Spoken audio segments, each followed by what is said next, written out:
بہترین مقرر، اسپیکر، استاد، میزبان اور سب سے زیادہ ایک عاجز، انکسار اور بہترین انسان اویس ربانی۔ آج ہم اویس ربانی کی کتاب انقلاب کے حوالے سے بات کریں گے۔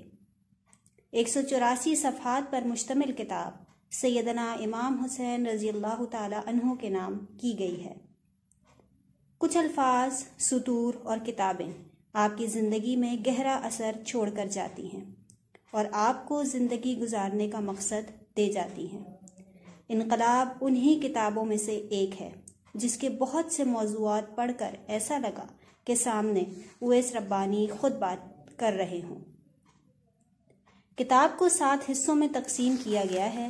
پہلا حصہ پیغامات کے حوالے سے ہے، جس میں مختلف شخصیات نے کتاب سے متعلق خیالات کا اظہار کیا ہے۔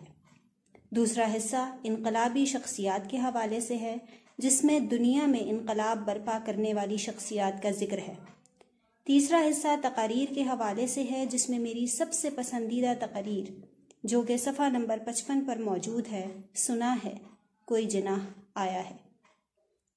کتاب کا چوتھا حصہ تحریروں کے نام ہے۔ ان تحریروں کو پڑھ کر خود سے سوال کیا کہ اگر ہم مسلمان ہیں تو کس درجے کے، اگر انقلابی ہیں تو کون سے انقلاب کے علم بردار ہیں، اور پاکستانی ہیں تو پاکستان کے حوالے سے کیا کر رہے ہیں۔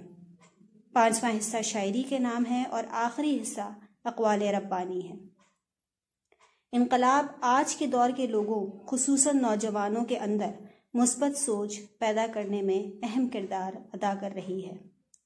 امید ہے آپ کو آج کا پروگرام پسند آیا ہوگا۔ اپنی میزبان کو اگلے پروگرام تک کے لیے